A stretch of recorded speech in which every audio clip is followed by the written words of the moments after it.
Episode की starting में हमें बेन दिखाया जाता है और वो तालाब में नहा रहा होता है, इसलिए वो ग्वेन को भी कहता है कि तुम भी आ जाओ। लेकिन ग्वेन उसको मना कर देती है और वहाँ से जाने लगती है। लेकिन तभी बेन को पानी के अंदर को खींचने लगता है और जब ग्वेन उसको देखने के लिए आती है तब उसको देखकर डर जाती है क्योंकि वो बहुत बड़ा मॉन्स्टर था। लेकिन फिर ग्वेन को पता चलता है कि ये तो बेन है जो कि 4 आर्म में ट्रांसफॉर्म हो गया था और ग्वेन वहाँ से गुस्से में चली जाती है। लेकिन तभी 4 आर्म के सामने एक बड़ा सा मॉन्स्टर आ जाता है और वो मॉन्स्टर उसको पानी के अंदर पकड़ लेता है। लेकिन 4 आर्म उसकी पकड़ से छूट जाता है और वो ये बात ग्रैंडपा और ग्वेन को कहता है। लेकिन वो दोनों सो रहे होते हैं और ग्वेन को लगता है कि बेन फिर से मजाक कर रहा है, इसलिए वो दोनों उसकी बात नहीं सुनते। फिर वॉच की बैटरी भी लो हो जाती है और वो फिर से बेन बन जाता है। फिर अगली सुबह वो तीनों फिशिंग करने के लिए जा रहे होते हैं। लेकिन फिर से बेन टेनिसन उस मॉन्स्टर की बात करने लगता है। लेकिन ग्रैंडपा और ग्वेन दोनों उसकी बात नहीं सुनते।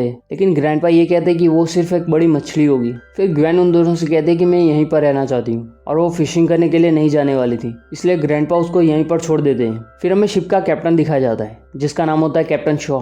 फिर ग्रैंडपा और बेन दोनों कैप्टन शॉ के साथ फिशिंग करने के लिए चले जाते हैं। लेकिन बेन अभी भी उस मॉन्स्टर के बारे में सोच रहा था और तभी कैप्टन शॉ कहता है कि उसको क्रैकन कहते हैं। और फिर बेन को पता चलता है कि कैप्टन शॉ ने भी उसको देखा था और कैप्टन शॉ ये भी कहते हैं कि उसको हजारों सालों से यहाँ पर देखा गया है। कुछ लोग कहते हैं कि ये सिर्फ कहानियां हैं, लेकिन कैप्टन शॉ को पता था कि वो रियल में है, इसलिए कुछ लोग उनको पागल भी कहते हैं। लेकिन फिर भी कैप्टन शॉ उसको ढूंढने के लिए यहाँ पर घूमते रहते हैं और उनके पास बहुत सारे मशीन होते हैं उस मॉन्स्टर को पकड़ने के लिए। और फिर कैप्टन शॉ उन दोनों को कहता है कि मैं तुम्हें वहां पर लेकर जा सकता हूँ जहाँ पर मैंने उसको आखिरी बार देखा था। और ग्रैंडपा बेन की तरफ देखते हैं और बेन वहां पर जाना चाहता था, इसलिए ग्रैंडपा भी उसको हाँ कह देते हैं। और फिर ग्रैंडपा बेन से कहते हैं कि तुम्हें शॉ से दूर रहना चाहिए क्योंकि वो आदमी थोड़ा अजीब सा लग रहा है। लेकिन बेन उनकी बात नहीं सुनता है और उसे लगता है कि कैप्टन शॉ ने भी उसको देखा है, इसलिए ग्रैंडपा उससे दूर रहने के लिए कह रहे हैं। और फिर कैप्टन शॉ को दिखाई देता है कि रास्ता बंद है आगे और ग्रैंडपा उसे कहता है कि काम चल रहा होगा और उसको वापस चलने के लिए कहते हैं। लेकिन कैप्टन शॉ मना कर देता है। लेकिन तभी वहाँ पर एक शिप आती है और वो लोग कैप्टन शॉ को समझाते हैं कि ये इलाका हमने एनवायरमेंटल स्टडी के लिए ब्लॉक कर रखा है, इसलिए आपको अपनी नाव मोड़नी पड़ेगी।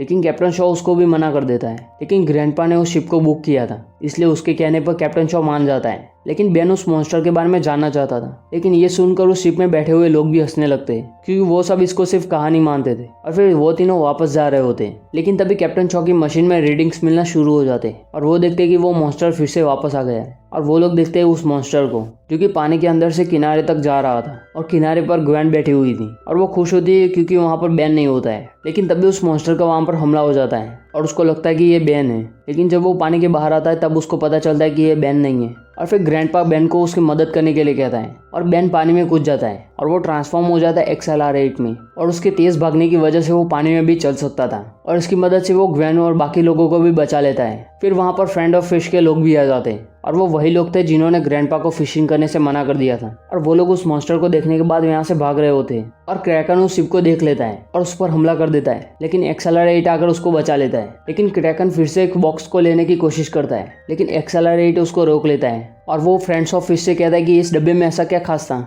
जिसकी वजह से तुम अपनी जान देने वाले थे। और वो कहता है कि इसमें सिर्फ खाना है और बेन को उन पर शक होता है। लेकिन क्रैकन भी अभी तक हार नहीं माना था और वो आखिर में उस डब्बे को ले ही लेता है। लेकिन तभी वॉच की बैटरी लो होने वाली थी, इसलिए बेन भी वहां से भागने लगता है और वो भागते हुए कैप्टन शॉ की शिप के पास पहुंच गया था और ग्रैंडपा उसको बचा लेते हैं। फिर ग्रैंडपा और बेन दोनों बहस कर रहे होते हैं और ग्रैंडपा कहते हैं कि वो मॉन्स्टर के बारे में सच हो सकता है, लेकिन फिर भी कैप्टन शॉ बहुत अजीब आदमी है, इसलिए तुमको उससे दूर रहना चाहिए। लेकिन वहां पर कैप्टन शॉ आ जाते हैं और वो कहते हैं कि फ्रेंड्स ऑफ फिश ने पूरा तालाब भी ब्लॉक कर दिया है। लेकिन वो उनकी बात नहीं सुनने वाले थे और वो फिर से उस मॉन्स्टर को ढूंढने के लिए जाने वाले थे और ये कहकर वो वहां से जाने लगते हैं। लेकिन तभी कैप्टन शॉ को उनके शिप में कुछ आवाज आ रही होती है और वो देखते हैं कि वो बेन ही था और वो उस मॉन्स्टर को पकड़ना चाहता था, इसलिए वो कैप्टन शॉ के साथ था। और इस बात का पता ग्रैंडपा और ग्वेन को भी लग जाता है और फिर कैप्टन शॉ स्विम शूट पहन लेते हैं और पानी में कूद जाते हैं। लेकिन बेन भी कैप्टन शॉ की मदद करना चाहता था, इसलिए वो भी स्विम सूट पहनकर पानी में कूद जाता है और वो दोनों एक अंडे को देखते हैं और वो अंडा क्रैकन का था। और फिर कैप्टन शॉ पानी के बाहर जा रहे होते हैं, लेकिन वहां पर फ्रेंड ऑफ फिश के लोग भी आ गए थे और उनको लगता है कि कैप्टन शॉ ने उस अंडे को देख लिया होगा, इसलिए उसको पकड़ लेते हैं। और बेन उनको देखने के बाद अपनी वॉच का इस्तेमाल करने वाला था, लेकिन उसकी बैटरी लो थी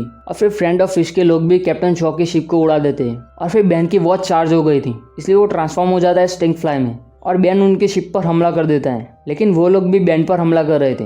इसकी वजह से स्टिंग फ्लाई पानी में गिर जाता है और उसके पंख गीले हो जाते हैं और फ्रेंड ऑफ फिश भी उसका पीछा करने लगते हैं और स्टिंग फ्लाई उससे छुप रहा होता है ताकि उसको थोड़ा टाइम मिल सके और उसके पंख सूख जाएं। और फिर फ्रेंड ऑफ फिश के लोग भी कैप्टन चॉ को पानी में फेंक देते हैं, लेकिन स्टिंग फ्लाई उसको बचा लेता है और वो कैप्टन चॉ को लेकर ग्रैंडपा और ग्वेन के पास आ रहा था। लेकिन तभी उसकी वॉच की बैटरी लो हो जाती है, लेकिन वो दोनों बच गए थे। और फिर बैन ग्रैंडपा को सारी बातें बताने लगता है और वो कहता है कि क्रैकन के अंडे फ्रेंड ऑफ फिश के पास है, इसलिए वो हर जगह पर हमला कर रहा था। और फिर ग्वेन को भी उनके बारे में पता लग जाता है कि फ्रेंड ऑफ फिश नाम का कोई भी ऑर्गेनाइजेशन नहीं है, वो लोग सिर्फ अलग अलग जानवर को पकड़ते और उसको बेच देते हैं। फिर वो लोग उनको पकड़ने के बारे में तय करते हैं और कैप्टन चॉ कहते हैं कि मेरे पास एक और शिप है। फिर वो लोग उस शिप में बैठ जाते हैं, लेकिन वो तीनों कैप्टन चॉ को वहीं पर छोड़कर चले जाते हैं क्योंकि बैन एलियन में ट्रांसफॉर्म होने वाला था। लेकिन कैप्टन चॉ एक बोट को देख लेते हैं और कैप्टन चॉ उस नाव को लेकर उनके पीछे चले जाते हैं। और फिर ग्रैंडपा, ग्वेन और बैन वहां पर पहुंच जाते हैं और बैन ग्रैंडपा से कहता है कि आप दोनों अंडे लेकर आओ, तब तक मैं उन सबसे निपटता हूँ। इसलिए बैन अपनी वॉच का इस्तेमाल करता है और बन जाता है रिप जोन्स,